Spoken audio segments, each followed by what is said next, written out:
Yes. It's very nice to be here. It's nice I feel like it's 4 o'clock in the morning. I guess it's at 9. It Well, is you're used to early. getting up early to be on the set, 6 o'clock in the morning, all Yes, that. but I'm really a night person. I work in the theater a lot. I've done theater here in Birmingham and in Boston and whenever I get a Well, then chance. you know the area well. Yes. Well, welcome back. Isn't nice it to be true, here. though, that when you get up early and you get out on the set, that it's a lot of hurry up and wait?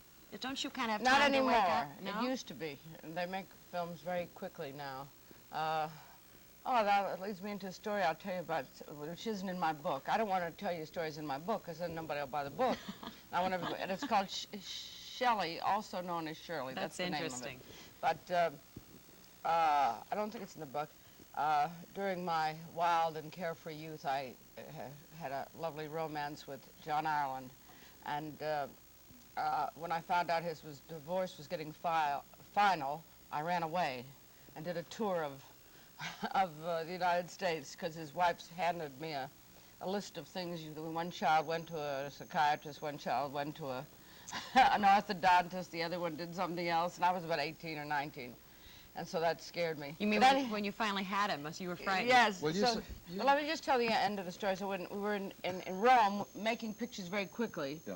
and we met at the Hilton Bar in Rome. This was 30 years, it was later, and we were sitting there exhausted from the way the Italians had picked up making the films in America.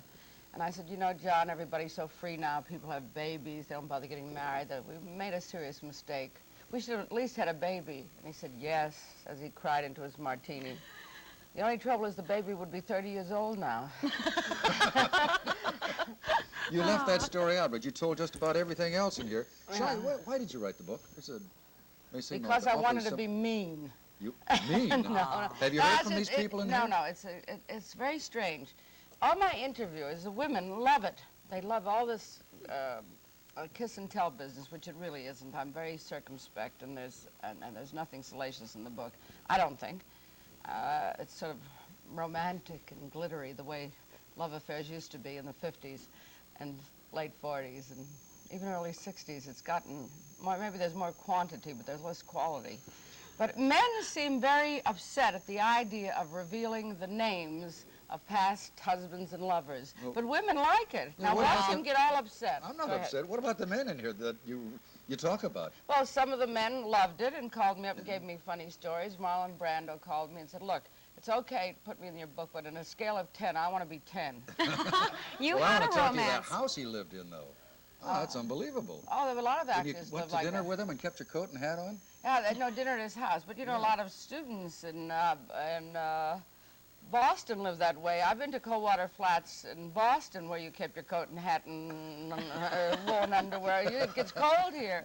You had a romance with Marlon Brando, didn't you? Well, yes, it was a very friendly one. It went on for a number of years, and we were sort of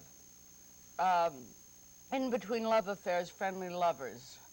And that's the only way I can describe it. In those days, he wasn't afraid of the press, and he was a beginning actor. And as a matter of fact, I went to Hollywood first, and then I warned him he should take his relatives. So he came with his sister, and he lived with his grandmother in Silver Lake. People don't know it. But my sister and I had some very weird experiences. She was my chaperone. She was a nurse. She was 21, and well, I don't know. I think I wrote the book to find out how old I am. I have to ask you, and it seems, I hate to do it, but I'm going to do it anyway, because we had an author on a couple of years ago. If you ask me how old I am, I don't know. No. This No, is we about wouldn't Clark do that. Gable, that you dated. You knew Clark Gable Yes. very well. Not in the biblical sense. Biblical sense? Okay. I knew him, but not... Well, anyway, the just- question is, did he have bad breath? No. Okay. He drank a bit. He drank a bit. Do you know that book that was out a couple of years ago on Clark Gable? No. That was one of the biggest points they made in the book. He had bad breath. Isn't Oh, that what something? nonsense. There's a book out now which claims Errol Flynn was a Nazi and a Yes. spy or something. He Yeah. could have been a spy for Disney. I mean, it's just silly. He was very romantic and so busy with his living every day. He used to say anybody who died leaving more than $10,000 was insane. And he made a lot of money, and it's hard to spend about $50,000 a day. It did. takes time, and he managed it. You said he was one of the best-smelling men you've ever known in Yes. your life. You're God, into smells this morning, It aren't you? seems to be, yeah. It's true. There's perfume, or by the way, in the ladies' room, I used some perfume. I think it's yours. Oh, terrific. You Shelley. notice anything missing? I took it. Oh, okay. What did you? Yes. Errol Flynn had a sailboat and sailed a lot, and because he was so glamorous in those days that women would go insane when they saw him, so he sort of stayed on the ocean a lot. And I guess he got into the habit of running, they do it in Italy, men, they grow, and then there was a lot of lemon trees and lime trees on his property, of rubbing lemon and lime, this is a hint in the morning, Okay. Rubbing lime and lemon leaves on their bodies after they shower. And he sort of had a smell of the sea and lemon and lime. Oh, it's all coming back. Our guest is Shelley Winters, actress, Academy Award-winning actress, and now author of Shelley, otherwise also known as Shirley. AKA, yes. Okay, I have a little revelation of my own for you. A couple of years ago, about 15. John, you sure you want to worked tell with this you. on television? Yeah, I'll tell about it. I did a small scene with you, although I wasn't with you. It was in one that you were starring in at Universal. It was an hour thing for television, you know, and I played a newscaster, like they usually do. And I saw you at a distance, and I kept that at a distance because you had the reputation of being a pincher. I was scared to death of you. Pincher? Pincher? Are you a pincher? Are you a a pincher? groper, never a pincher? No, wait, that's the first time I've ever heard that. Ah. What was the picture? Do you remember the No, name? I don't remember the name of it. You were very good, though. I didn't know you were a Was it a movie star, John. I wasn't. I was just a blur going by. Was it a period Western, or was No, it... no, that's one I had always wanted to do. I never did a Western. No, this was I think it was a bedroom farce or something like that. And somebody was murdered or something. I don't know. I did a lot of those pictures. The dialogue was the same. You just changed your costume and the locale. I did 3 pictures with the same script. One was called South Sea Sinner, which was in a southern island. One was Untamed Frontier, which is the frontier. And the other one was someplace in New Orleans. I swear it was the same story, but just we changed costumes and actors. And But the picture that really rocketed you to stardom was the one with Ronald Colman. What Yes. kind of a man was he? That won an Emmy for you, too. They threw the mold away. They That's what I hear. absolutely did. He was a gentleman that par excellence. You know, I said he always reminded me of the poem Richard I can't talk this morning. Richard Courier. Am I saying it right? I'm so intimidated being in a Harvard or around Harvard. And he just was so elegant and so nice. And the first day that we worked together, I went 96 takes, which is a record. All I had to do was pour him coffee. I was a waitress, and water, take out a pad and pencil on, and he say, yes. He says, how's the chicken cacciatore? And I said, well, it's your stomach. That was the scene. I poured the coffee in his lap, the water on his head. I dropped the pencil. They thought they hired the village idiot. You know, something was I a have to double ask life, you, wasn't though. it? Yes. Yeah. When you started, it was customary for the studios to own an actress or an actor for 7 years, wasn't it? I mean, Own in is the your exact life. word. If you went to Malibu, you got on suspension. You know, I do have a reputation for being temperamental or something like that.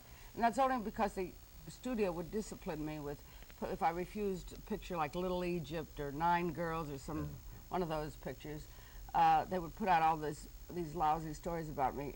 And in the 7 years I was under contract, I did 35, and I was on suspension for 2 years for getting married and having a baby or going to New York to study and stuff.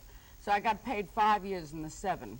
And and I did 35 movies in those 5 years. Sometimes I was doing 2 at once, and these were leads. So I couldn't, with all that disciplined work, I couldn't have been very temperamental. Your life, 35 pictures. Isn't that Boy, that's a lot of work. your life really changed with a visit to Israel and a kibbutz, Yes, didn't it? Tell yes, us it really about did. Well, the state was only about a year old. Now, I've got my years mixed up so. I mean, I remember what happened, but I never know in which year it happened in. I mean, Harvard's bringing, and Boston's bringing a lot of memories back. We were at the Ritz Carleton Hotel last night, and I was remembering that I'd stayed there before once, and it was very romantic then. Well, who were you with? Never mind. Oh, come on, tell. Hi, Burt Lancaster. Oh, Burt Lancaster. Yes, he was separated from his wife at the time, hoping for a divorce, but they didn't get a divorce till their children grew up. But this, and we used to make dates in strange cities because we had a hopper and Luella Parsons controlled. So I was in New York and he was doing, I don't know, appearing with a picture. So we met in Boston and we stayed at the Ritz Carleton. I remember it was very romantic. But how about the visit to the kibbutz? What happened? Oh yes, I went to Israel when the state was a year old, and it was an extraordinary experience. It was just building the country, and there were a lot of little trees, and I was with Farley Granger, and he just went there, sort of, it was another country, and he saw shows, but I went off into the desert to see I don't know, a Kibbutz? symphony orchestra, Oh. no, a show about the Maccabees, and a South African teacher who had left South Africa because she couldn't stand it and had come to Israel, said, would you like to visit my kibbutz? And I had been, every place I went in Europe, I said, I was terrified. In London, I said it looked like Wall Street, and in Paris, I said, oh, it looked like the Grand Concourse in the Bronx. You know, I was somehow, and I'm still not a good traveler. And she took me off into the night. It was about a 5-mile walk to her kibbutz, and I stayed there for 3 days.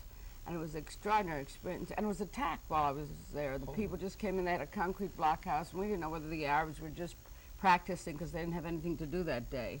But didn't I understand that that experience led you to Italy, where you met Vittorio Grassi? You can't give away the whole picture. The The book. picture. Look, I don't even know what I'm talking about. Yes, very strangely enough, I had kind of, I guess maybe, I think it was a hallucination. I wanted to see Rome by myself. I was sort of engaged to be engaged with Farley, not to be married.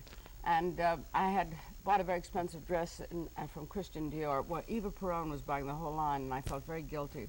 So I went to a little modiste who is now famous in Rome and bought 5 dresses for $100 each, so I felt not so guilty. And we got on this plane, and I had a small overnight case with me, and Farley kept saying, well, this plane stops in Greece and Geneva and Paris, doesn't stop in Rome. I said, well, in case it does, I'll get off and have another fitting. And I got off. It stopped in Rome for some reason that I'll never know, to pick up somebody important. And, you know, propeller planes used to do that in those days. Am I speaking English? Yes, you are. Propeller planes. That's tough to say. And when I got, that night I met Vittorio. And then I fitted the dresses for 2 months, and Farley caught on that those dresses were never going to be ready. Oh. So he sent me a wire and said, well, look before you leap, and I'm a phone call away. We're still very good friends. Are you? Yes, Well, we these are only a few of the stories in the book, Shelley, and we never Also did known as explain. Shirley. Yeah, never explained the subtitle. Can you quickly Shirley tell us what Shrift. that means? Yeah. Yes, my real name is Shirley Shrift. I'll try to do it as quickly as I can. But in those days, they just changed your name, and I went into an office, and a secretary, I was for a job in the theater, he said, Shirley Shrift, that's not a very good name. I said, I don't like it either. There's millions of Shirleys in Brooklyn. And she said, well, don't you have a name that sounds like Shirley? And I said, well, Shelley is my favorite poet. She said, all right, we'll write to Shelley. And she said, what's your mother's maiden name? And I said, Winter. She wrote down Winter, and she sent the card in, Shelley Winter. And then in their infinite wisdom, Universal made me plural and added an S. Just I don't know why, born it again. became Shelley Winter. Shelley, thank you very much. I've enjoyed the Yes. conversation. Thank Good luck you. with the book. Thank And you. as I said, there's only a few of the stories that we've discussed today. There are many, many more, and very well-known people. I hope to it's tell. Good luck to funny. you. I tried to Yes, make, it is. You do I don't like tongue in people who cheek. take themselves too seriously. So many actors make $1 million a picture and they suffer. I don't make $1 million a picture, nowhere near, but I have a good time. Can I just quickly tell that our famous Boston designer, Fiandaka, is here in the studio, and Shelley went a little crazy over an outfit over there. I bought it right now. Thank you. I hope I was awake during this. Oh, interview. you are a certainly were. terrific lady.